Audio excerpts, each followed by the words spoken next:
Salam dan selamat siang Ibu dosen dan teman-teman. Di sini kami dari kelompok 3 akan mempresentasikan mengenai pajak penghasilan pasal 21 mata kuliah perpajakan. Planning.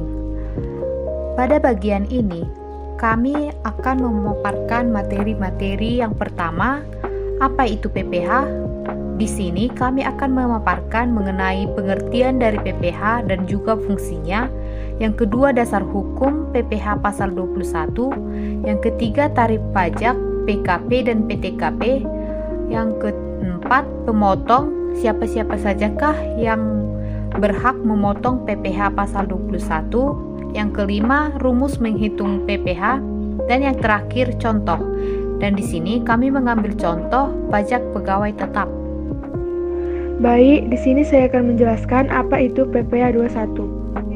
Pajak penghasilan pasal 21 atau yang dikenal dengan sebutan PPh 21 adalah pajak atau penghasilan berupa gaji, upah, honorarium, tunjangan, dan pembayaran lain dengan nama dan dalam bentuk apapun yang sehubungan dengan pekerjaan atau jabatan, jasa, dan kegiatan yang dilakukan oleh orang pribadi subjek pajak dalam negeri. Baik, saya akan melanjutkan materi yaitu mengenai fungsi PPh 21. Fungsi PPh 21 yaitu sebagai sebuah anggaran atau subsidiar. Pada dasarnya, PPh 21 mampu memberikan sebuah pemasukan keuangan negara di mana mampu untuk mengumpulkan dana dari subjek pajak yang ada, dan yang kedua yaitu untuk mengatur regulasi dengan sebuah pajak seperti halnya PPh 21 bisa menjadi sebuah alat yang digunakan untuk mengatur kebijakan dalam sebuah negara. Aturan tersebut meliputi lapangan sosial dan ekonomi juga yang ada, sehingga dengan adanya pajak bisa menjadi penghambat laju inflasi dan juga mendorong kegiatan ekspor barang. Tidak hanya itu, fungsi dari PPh ini juga bisa memberikan perlindungan produksi dalam negeri atau yang dikenal dengan PPN, dan fungsi ketiga yaitu sebagai fungsi distribusi. Pemerataan menjadi hal yang terpenting dalam sebuah negara. Tentu tidak menghilangkan sebuah tingkat kesenjangan saja. Dengan adanya sebuah PPh 21 akan mampu menjadi sarana untuk menyesuaikan pendapat dan kesejahteraan rakyat. Keseimbangan yang ada tentu menjadikan rakyat semakin bahagia dan juga sejahtera. Dan fungsi keempat yaitu bentuk stabilisasi keadaan sebuah ekonomi yang ada dalam negara bisa distabilkan dengan menggunakan pajak seperti halnya pajak 21 tersebut. Halnya dalam mengatasi sebuah inflasi dan juga menetapkan sebuah pajak yang tinggi. Tentu hal tersebut bisa mengurangi jumlah uang yang beredar. Dasar hukum PPh 21 yang pertama itu Undang-Undang Nomor 7 Tahun 1983 hingga Undang-Undang Nomor 36 Tahun 2008 tentang pajak penghasilan. Dan yang kedua itu adalah Peraturan Menteri Keuangan Nomor 252 PKMK 03 2008 tentang petunjuk pelaksanaan pemotongan pajak atas penghasilan sehubungan dengan pekerjaan, jasa, dan kegiatan orang pribadi. Dan yang ketiga itu ada Peraturan Pemerintah Nomor 68 2009 tentang tarif pajak penghasilan pasal 21 atas penghasilan berupa uang perseorangan, uang manfaat pensiun, tunjangan hari tua, dan setoran hari tua untuk dibayarkan sekaligus. Dan yang keempat itu ada Peraturan Dirjen Pajak Nomor 6 PJ 2016 tentang pedoman teknis, tata cara pemotongan dan pelaporan pajak penghasilan pasal 21 atau pajak penghasilan pasal 26 sehubungan dengan pekerjaan, jasa, dan kegiatan orang pribadi. Dan yang kelima itu ada Peraturan Menteri Keuangan Nomor 101 PKM 010 dan 2016 tentang penyesuaian besarnya penghasilan tidak kena pajak. Tarif PPh 21. Yang pertama, wajib pajak dengan penghasilan kena pajak atau PKP sampai dengan 50 juta rupiah dikenakan tarif sebesar 5%. Yang kedua, wajib pajak dengan penghasilan kena pajak atau PKP di atas 50 juta rupiah sampai dengan 250 juta rupiah dikenakan pajak sebesar 15%. Yang ketiga, wajib pajak dengan penghasilan kena pajak atau PKP di atas 250 juta rupiah sampai dengan 500 juta rupiah dikenakan pajak sebesar 25%. Yang keempat, wajib pajak dengan penghasilan kena pajak atau PKP di atas 500 juta rupiah dikenakan pajak sebesar 30%. Dan yang kelima, wajib pajak badan dalam negeri dan bentuk usaha tetap adalah sebesar 28%. Selanjutnya saya akan membahas tentang penghasilan kena pajak atau PKP.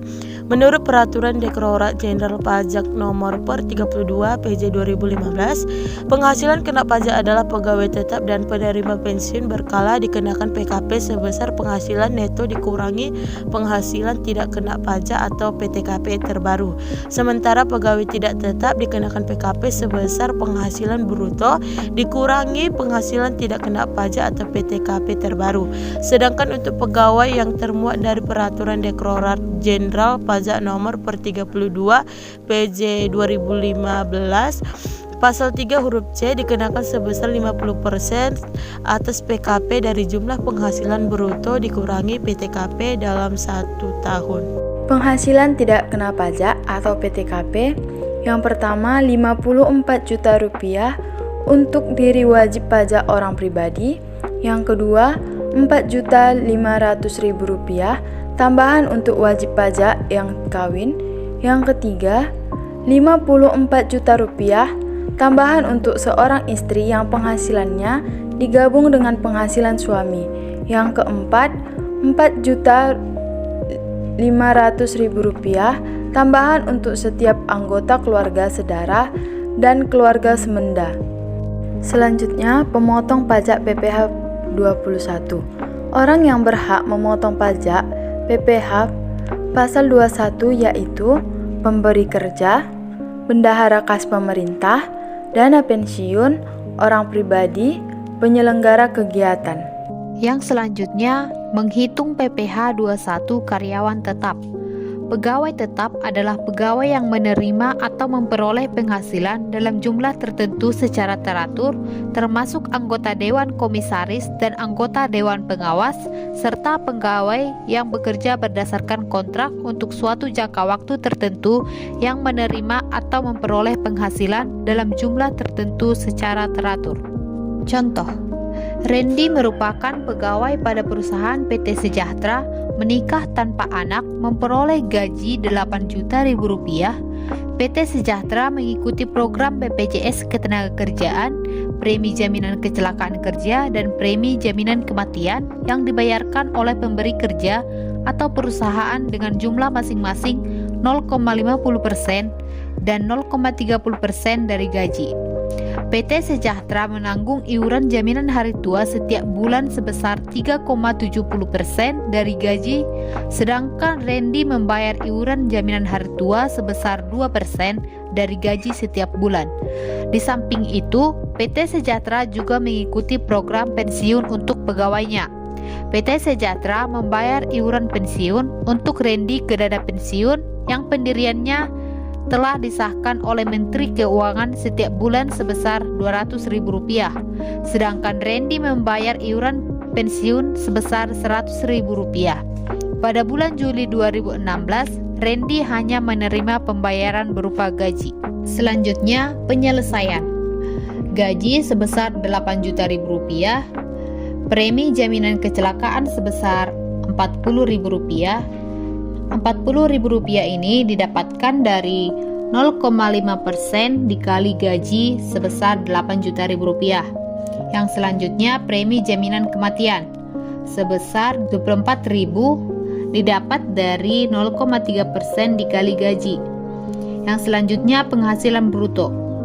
Penghasilan bruto adalah jumlah seluruh penghasilan wajib pajak pegawai yang meliputi gaji, pensiun, tunjangan, honorarium, imbalan, premi asuransi, bonus, dan lain-lain yang diperoleh oleh pemberi kerja. Jadi, Berarti di sini kita jumlahkan semuanya ya teman-teman, dan dapatlah hasilnya sebesar Rp8.064.000. Yang selanjutnya pengurangan. Yang pertama biaya jabatan 403.200 didapat dari 5% dikali Rp8.064.000. Yang kedua iuran pensiun sebesar Rp100.000 dan iuran jaminan hari tua sebesar Rp160.000.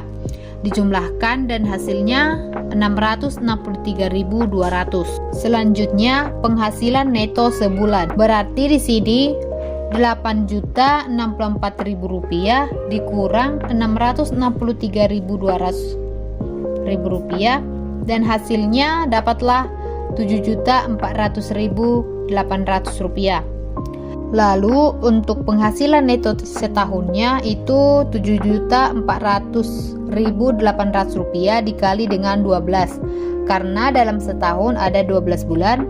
Lalu didapatkanlah hasilnya sebesar Rp88.809.600. Yang selanjutnya wajib pajak sendiri sebesar Rp54 juta tambahan karena kawin sebesar Rp4.500.000 dan dijumlahkan hasilnya sebesar Rp58.500.000.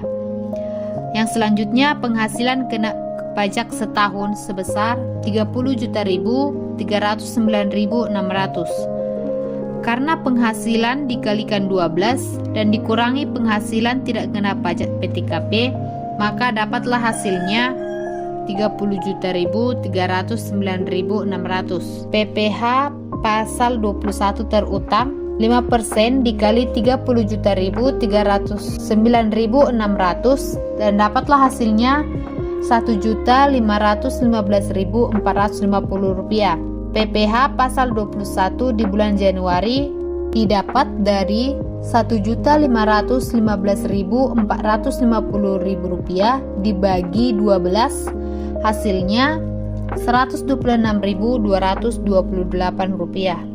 Sekian hasil presentasi dari kelompok kami. Jika ada salah kata, kami mohon maaf.